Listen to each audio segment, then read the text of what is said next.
Hello, I'd like to show you the details of this static website example. In a separate video, I had gone through the process of borrowing the content for the demonstration, and then in another video, also actually using CDK deploy to put that out into my database account.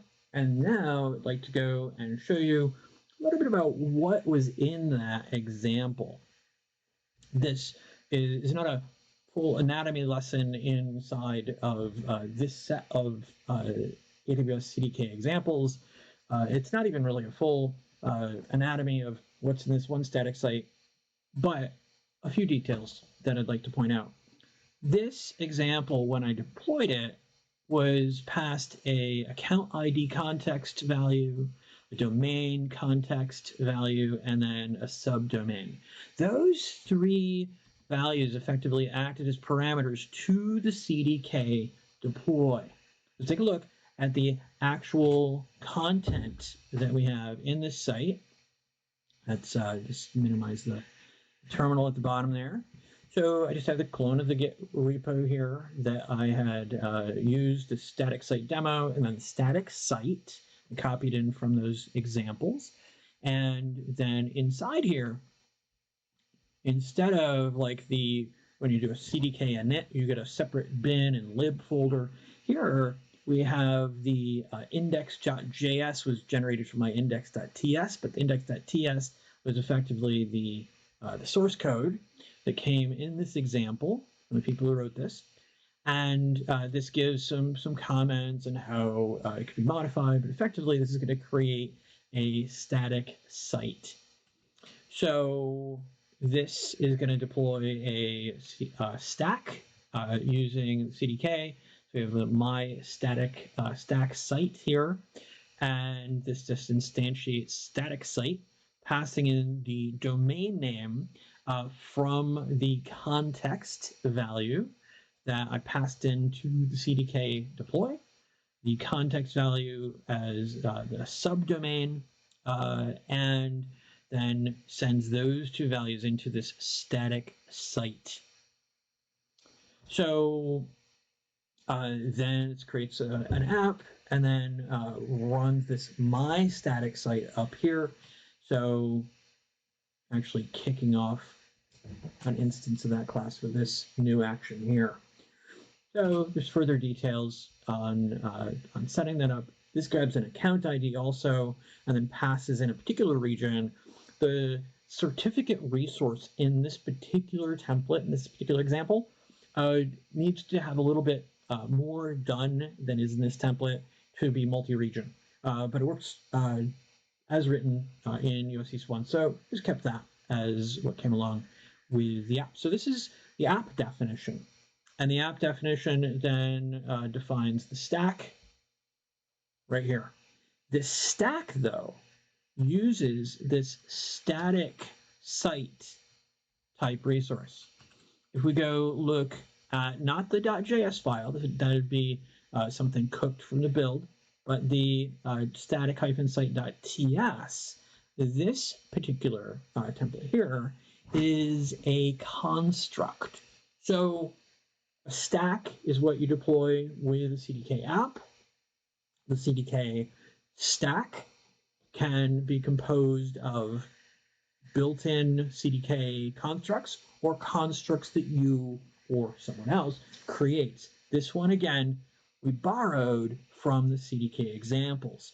So it extends the CDK construct base class there. This is the static site that was used up in the app that I showed you a moment ago. So this goes and sets up a CloudFront origin access identity, and will make sure that that is using a particular name. The name is going to come in from the caller, from the constructor there, and we're going to have the site domain plugged in here, and then the bucket is going to be created with no public access, blocked public access. We use CloudFront for that origin access identity in the front, Removal policy on the bucket is set to destroy. Auto delete object set to true. It says not recommended for production code. Pay attention to those comments.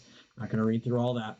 But then here we can then add in the access granted there, transport layer security, public key certificate defined there, the CloudFront distribution itself, then pulling these different components together and effectively just grabbing the values for that site domain, that certificate, and the origin being the bucket there.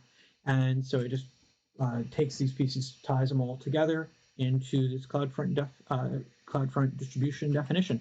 Also uses some paths in there. The index.html and error.html are actually over in the site content part of this project.